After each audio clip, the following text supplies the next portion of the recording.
এই কাজটা না করলে কিন্তু ভালো বিপদ হবে, তোমার পরীক্ষার হলে সবগুলো ফর্মুলা তুমি ভুলে যাবা। তো 100% তুমি ভুলবা এটা না করলে পরীক্ষার হলে। এইচএসসি 25 ব্যাচের প্রিয় ভাইয়া আপুরা, আর মাত্র 29 দিন পর তোমাদের পরীক্ষা অনুষ্ঠিত হতে যাচ্ছে। আজকে হচ্ছে 27 তারিখ, আমি 27 তারিখে ভিডিওটা করতেছি, তার মানে তোমাদের পরীক্ষার বাকি আর মাত্র 29 দিন বলতে পারো, বা পরীক্ষার আগের দিন যদি না ধরো তাহলে 28 দিন ধরতে পারো তোমাদের পরীক্ষার বাকি। তো আজকের ভিডিওতে তোমাদের জন্য আমি খুবই গুরুত্বপূর্ণ একটা বিষয় নিয়ে আলোচনা করব। সেটা হচ্ছে ভাইয়া, এটা একটা সতর্কতামূলক কথা যে আমি এখানে লিখে রেখেছি যে একটি বিশেষ কারণে তোমার A+ মিস হতেই পারে। ঠিক আছে, হয়তো তোমাদের অনেকের কাছে এটা সাধারণ তথ্য মনে হতে পারে, বাট এই তথ্যটা তোমার জন্য খুবই ইম্পর্টেন্ট হতে যাচ্ছে। তো ভাইয়া সেই কথা যেটা আমার A+ মিস হতেই পারে। দেখো, অনেক ভালো স্টুডেন্ট, বা আমি আমার লাইফের এক্সপিরিয়েন্স থেকেও এটা দেখছি, আমার সাথে এই ঘটনাটা করছে, সেই হিসেবে আমি ভাবছি যে তোমাদের সাথে এটা শেয়ার করা উচিত, যে এই বিশেষ ভুলটা আসলে তোমরা কখনোই যাতে না করো। এখন যে কয়দিন সময় আছে, এখন থেকে তোমরা একটু শুধরাও, তাহলে আশা করি তোমাদের A+ মিসটা হবে না। প্রথমত হচ্ছে এই যেই বিষয়টা নিয়ে কথা বলো, A+ কেন মিস হয়। দেখো, আমি অনেকগুলো কারণে তোমার A+ মিস হতে পারে, প্রিপারেশান যেমনই হোক না কেন। তো এটার একটা মোস্ট গুরুত্বপূর্ণ একটা কারণ, সেটা হচ্ছে MCQ প্রসেস, MCQ। এখন ভাই MCQ খারাপ করলে তো আমার A+ মিস হবে, এটা স্বাভাবিক কথা, কিন্তু এই MCQ ধরন আছে। এখন ধরন বলতে অনেকে কী করে MCQকে, এটার কারণ আমি কারণগুলো যদি বলি তোমাকে, কারণ MCQকে আলাদা গুরুত্ব না দেওয়া, MCQকে আলাদা গুরুত্ব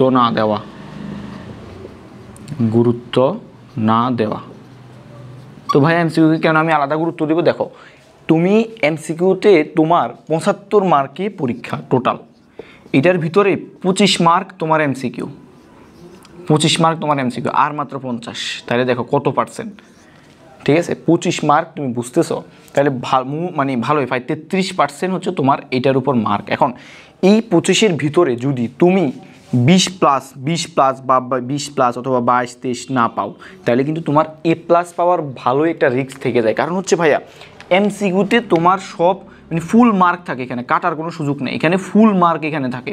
বাট রিটেনে তোমাকে কাটার মতো অবস্থা হতে পারে, রিটেনে তোমার বোর্ড একটা বোর্ডে প্রশ্ন কঠিন করতে পারে, তোমার কমন নাও পড়তে পারে, বাট এখানে তুমি ফুল মার্ক না পাওয়ার সম্ভাবনাটা বেশি। ঠিক আছে, এখন তুমি এখানে ফুল মার্ক না পাওয়ার সম্ভাবনাটা বেশি। তাহলে এখন দেখো, ফুল মার্ক তুমি যদি MCQতে ধরো, আমি ধরো 20 ধরলাম তোমাকে MCQতে, তোমার A+ পেতে লাগবে 80, তাহলে আরও লাগবে কত? 60, আরও লাগবে 60। এখন 60 থেকে তুমি 50-50 পাবা না, 50-এ যদি তোমাকে আমি 40ও ধরি, তাহলে কত হয়েছে? আরও যদি 40ও বাদ দিই, তাহলে তোমার আর কত থাকে? 20। তুমি প্র্যাকটিক্যাল অবশ্যই 20 পাবা, 20-এর নিচে যতই খারাপ হোক 20-এ দেয় না, তাহলে তোমার A+টা কিন্তু থেকে যায়। বাট তোমার এখানে 50 ফুল পাওয়াটা কত রিস্ক। তাহলে এই হিসেবে তোমাকে অবশ্যই MCQতে গুরুত্ব দিতে হবে। তো অনেক স্টুডেন্ট কী করে এই সময়গুলোতে, কিংবা আগেও অনেক MCQকে আলাদা করে গুরুত্ব দিত না। দেখো, তুমি একটা অধ্যায় পারা আর MCQ পারার মধ্যে পার্থক্য আছে, তুমি বিশ্বাস করো, MCQ পারার মধ্যে পার্থক্য আছে। দেখো, তোমাকে 25টা MCQ দেবে, 25টা MCQ তোমাকে দিবে, তোমাকে সময় দিবে 25 মিনিট, তো এই 25 মিনিটের ভিতরে তোমাকে ম্যাথ বলো সবগুলো 25টা MCQ করতে হবে। ফিজিক্স, কেমিস্ট্রি, ম্যাথ, বায়োলজি আলাদা আলাদা এখানে আছে। বাট এখানে তোমরা হয় কি, সবাই পারবে, তুমি MCQগুলো হলের বাইরে তোমার মনে হবে আমি সব পারি, কিন্তু এখানে যেটা নিয়ে সমস্যা হয় সেটা হচ্ছে ভাইয়া টাইম। তোমার টাইম নিয়ে এখানে প্রবলেম হবেই, যদি তুমি আগে থেকে এগুলো প্র্যাকটিস না করো, টাইম নিয়ে তোমার প্রবলেম হবেই। এখন ভাইয়া তাহলে আমি কী করণীয়? প্রথমত তুমি এখানে টাইম ধরে এখন তোমার করণীয়, তোমার করণীয়গুলো আমি এখানে লিখতেছি, যে করণীয় টাইম ধরে MCQ প্র্যাকটিস করতে হবে, MCQ প্র্যাকটিস। তো ভাই এখন এত কম সময়কে আমি এখন MCQ প্র্যাকটিস করবো? তুমি এখনও কিন্তু MCQ প্র্যাকটিস করতে হবে, বিশেষ করে আরও কদিন, 10-15 দিন একটা সময় নিয়ে, বেশি না। ধরো তুমি একটা টাইম নিয়ে, ঠিক আছে, MCQটা এই টাইমের ভিতরে পারি কিনা, বা MCQটা এই টাইমের ভিতরে পারি কিনা। দেখো, MCQতে যে ম্যাথগুলো আসে, এখানে বেশিরভাগ ম্যাথ শর্টকাট, ক্যালকুলেটর তোমাকে শিখতে হবে। তাহলে তোমাকে এখানে অবশ্যই গট বাঁধা নিয়মে করা যাবে না, তোমাকে শর্টকাট ভালো করে শিখতে হবে, শর্টকাট এবং হচ্ছে শর্টকাট ভালো করে। আচ্ছা, আরেকটা হচ্ছে ক্যালকুলেটর। তো এখন এইটা শেখার জন্য তোমাদের যাদের প্রিপারেশন খারাপ, আগে থেকে যাদের একটা অধ্যায়ের উপর ভালো ধারণা আছে, তোমরা চাইলে এটা রিকভার করতে পারবা, যারা এতদিন MCQকে আলাদা গুরুত্ব দাও নাই। বাট যাদের প্রিপারেশন খারাপ, যাদের প্রিপারেশন একটু খারাপ, আগে ভালোভাবে প্রিপারেশন নেই, তোমরা কি করতে পারো? ভাইয়াদের ওয়ান শট MCQ করতে পারো। ওয়ান শট MCQটা তোমার জন্য উপকারী হবে সিকিউর তুলনায়, সিকিউরটা তোমাকে নিজে করতে হবে। ওয়ান শট MCQতে দেখবা যে ধরো ওয়ান শট এমসিকিউ এমন তুমি ভাইয়া তুমি নিজে সিলেক্ট করবে, আমি বলি কার ক্লাস করবে এটা আমি তোমাকে বলতেছি না, সেটা হচ্ছে যেই ক্লাসে ভাইয়া আসে অনেক বক বক করে ওই ক্লাস দরকার নেই, বাট ইফেক্টিভ ক্লাসগুলো তুমি করবে, এটা তুমি নিজেই খুঁজলে দেখবে। ইফেক্টিভ ক্লাসগুলোতে ভাইয়ার এমসিকিউ প্রসেসগুলো দেখবা। হ্যাঁ, তোমার রিটেন সলভ করা আর এমসিকিউ সলভ করা এই দুটার মধ্যে অনেক তফাৎ, আশা করি বুঝতে পারছো।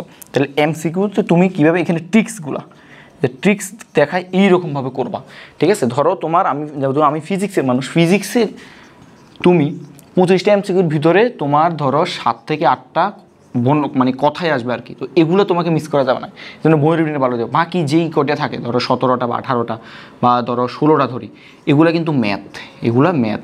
এখন দেখো 25 মিনিটে তুমি 16টা ম্যাথ করতে হবে, তো দৌড়ে দৌড়ে দেওয়া আছে তুমি রিটেনের মতন। অনেকে আমি আমার একটা স্টুডেন্ট দেখছি যে ও এভাবে করে একটা এমসিকিউ করার আগে এভাবে যে দেওয়া আছে এমসিকিউ প্র্যাকটিস করতেছে, মানে পরীক্ষার খাতায় দেওয়া আছে এগুলো করতেছে।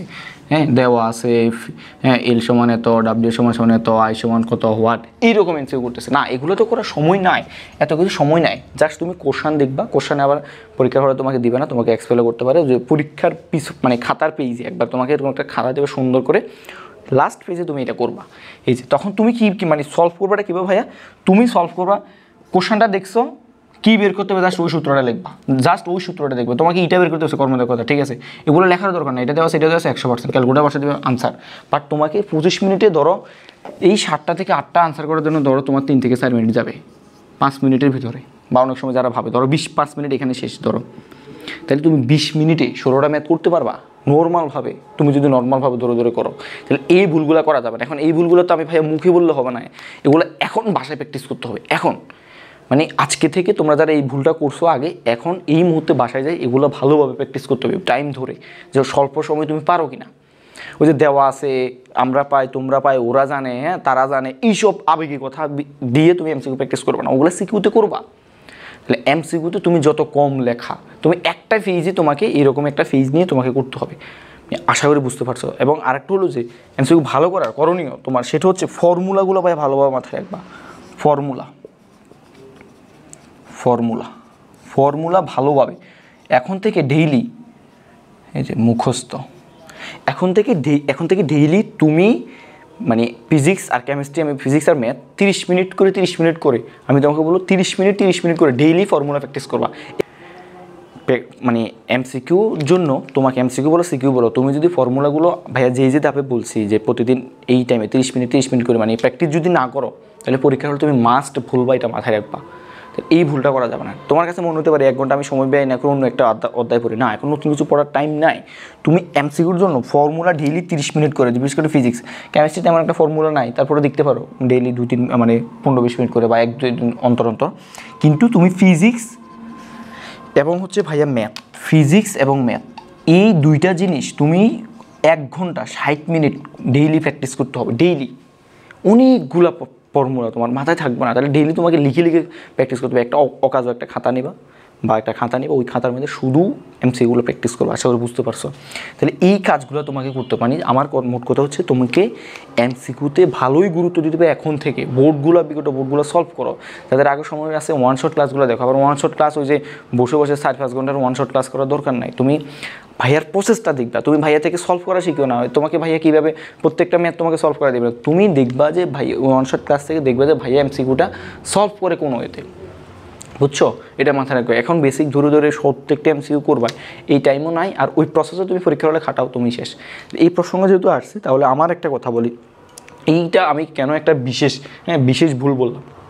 এটার বিশেষ ভুল হলো, আমি নিজে আমাদের সময় 2022 সালে যেহেতু আমি পরীক্ষা দিছি, আমাদের সময় 15টা এমসিকিউ দাগানো লাগতো। 22 সালে 15টা এমসিকিউ দাগানো লাগতো। তো আমার ফিজিক্স সেকেন্ড পেপার আরেকটা বিশেষ ভুল, এই কারণটা তুমি অবশ্যই মাথায় রাখবা। আমার ফিজিক্স সেকেন্ড পেপার মাত্র 7টা এমসিকিউ হয়েছে। হ্যাঁ ভাই, আপনি প্লাস কেন পাইছেন? হ্যাঁ মানে পাইছি, আমাকে ফার্স্ট পেপারে টানছে, ফার্স্ট পেপারে আমার 15টাই হয়েছে। তো এখন আমি পাস করছি 15 থেকে 7 পারে, তো অবশ্যই পাস মার্ক আসে, 1/2% মার্ক পাইছি, 50%। তো এখন যেই ঝামেলাটা হচ্ছে, ভাই কেন করছেন? আমি কি করছি, আমাদের কুমিল্লা ভোরে 2022 সালে একটা সলতরের সার্কিট সলভ আছে, ততটা কঠিন না। হ্যাঁ, সলতরের যে একটা সার্কিট সলভ, এরকম সামথিং কিছু একটা সার্কিট সলভ ছিল, আমার এই মুহূর্তে মনে নাই কোশ্চেনটা। তো ওই কোশ্চেনে আমি কি করছি, আমি ওই কোশ্চেনটা ধরে মানে এই ভুলটা অনেকে করে তোমাদের ভিতরে, যাদের ভিতরে ইগোইস্ট একটা বেশি। তো আমি তো এটা ফুটছি ভালো করে, আমি জানি আমার কনফিডেন্স ছিল। ওভার কনফিডেন্স থাকা কী যে ভুল, এটা এখন তুমি প্রমাণ পাবা। আমি ওই এমসিকিউটা আমার মিলতেছে না, আমি লিটারেলি 15 থেকে 16 মিনিট ওই এমসিকিউ নিয়ে বসে আছি, মিলতেছে না কেন, মিলতেছে না, আমি এটা পারি না। বিশ্বাস করবো আমি ফিজিক্স সেকেন্ড পেপার সবগুলো কোশ্চেন পড়তেও পারি নাই। কী কপাল, লাস্টে ম্যাম যখন আসছিল আমাকে ধমক দিয়ে পেপার নিয়েছিল, আমি সবগুলো আন্দাজে দেখা দিচ্ছি। আমার এইখানে যে 7টা হয়েছে, আমি 5টা শিউর থেকে সবগুলো আন্দাজে দেখা দিচ্ছি, 2টা হয়েছে আর কি আন্দাজে থেকে। আমার দেখো আমি কিসের কি মানে কি একটা মহাবিপদ থেকে আমি ফিরে আসছি এই ভুলটার কারণে, বুঝতেছো তুমি? তাহলে এই ভুলটা করা যাবে না। এই পরীক্ষার হলে ইগোইস্ট একটা রাখা যাবে না, যেটা পারবে না সেটা স্কিপ। 25টা এমসিকিউ তুমি দেখবে যে 20টা, মানে তুমি যদি ভালো একটু টুকটাক প্রিপারেশন ভালোই থাকে 20টা এমসিকিউ এমনি পারবা, বুঝছো? তুমি প্রথম ধাপে ভালো পাড়াগুলো দাগায় ফেলবা। তোমার 25 পাওয়ার লক্ষ্যে যদি তুমি 10 পাও তাহলে তার হলো না, তুমি 20+ এমনি পাবা। আশা করি বুঝতে পারছো যে আমি এই যে ভুলগুলোর কথা বললাম, প্লিজ এই ভুলগুলো পরীক্ষার হলে করিও না, এবং এখন যে সময়গুলো আছে এই সময়গুলোতে এই ভুলটা করিও না। আশা করি সবাই বুঝতে পারছো। তোমরা যারা আমার চ্যানেলে নতুন আছো অবশ্যই চ্যানেলটা সাবস্ক্রাইব করবা, তোমাদের জন্য পরবর্তীতে অ্যাডমিশনে তো ভাইয়াকে সাথেই মানে তোমাদের পাশে থাকবোই। সবাই ভালো থাকো, সুস্থ থাকো, ধন্যবাদ সবাইকে।